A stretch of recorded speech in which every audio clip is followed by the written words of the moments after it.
I won't be talking about it, but I will tell you about the company behind it. The UK government has purchased 30 million doses of COVID mRNA vaccine from a company called Pfizer. The vaccine is due to be delivered in November, with the potential of 100 million doses by the end of the year and 1.3 billion doses next year. News just out. Pfizer says it could be ready to apply for emergency use authorization for its COVID-19 vaccine candidate by late November. It won't be mandatory at the beginning, but judging from the large orders, a gradual plan will be implemented to persuade and incentivize people to take the vaccine and put restrictions on people that don't, along with shaming campaigns. I want to tell them that their decision, they need to understand, will not affect only their lives, which at the end of the day, it is their judgment, but will affect the lives of others. Because if they don't vaccinate, they will become the weak link that will allow this virus to replicate. Some will say that this is conspiracy theory, so let's just stick to the facts. The government trusted Pfizer to vaccinate the British people, so it's logical to want to inquire into the company's track record in safety and ethics. After all, they must be trustworthy in fighting for humanity, right?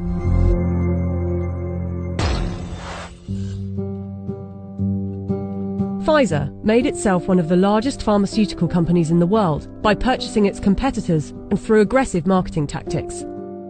What I'm about to tell you is only 20% of their rap sheet, otherwise this video would be hours long, but you can go to our website where you can see the full list. Pfizer received the biggest criminal fine in US history as part of a $2.3 billion settlement with federal prosecutors for mispromoting medicines and for paying kickbacks to compliant doctors. Pfizer pleaded guilty to misbranding the painkiller Bextra by promoting the drug for uses that were not approved by medical regulators. In the 90s, they were involved in defective heart valves that led to the deaths of more than 100 people. The company had deliberately misled regulators about the hazards. The company agreed to pay $10.75 million to settle Justice Department charges. Pfizer also had a class action suit with a $60 million settlement over Resolin, diabetes medication, that resulted in patients dying from acute liver failure, said to be caused by the drug. In the UK, they have been fined nearly £90 million by the UK's competition watchdog for unfair pricing to the NHS after hiking up the cost of an anti-epilepsy drug by 2,500%, charging the taxpayer an extra £48 million than the actual price, which is £2 million per year. Buying competitors and mis-selling drugs weren't the only factors in making them the giant of a company they are. Their special relations with doctors and medical professionals has also helped.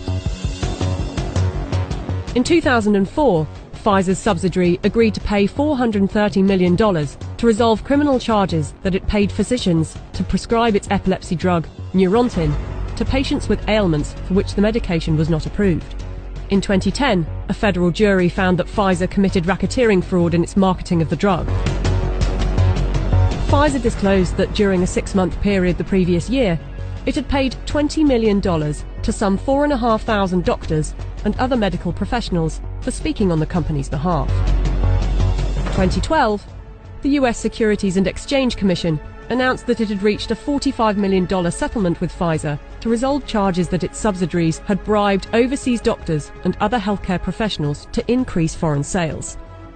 But some of you might say they are a business and they don't get to make billions a year by not being competitive. They're still trying to help humanity. Pfizer was sued in a US federal court by Nigerian families who accused the company of testing a dangerous new antibiotic called Trovan on children without parents' consent and using their children as human guinea pigs.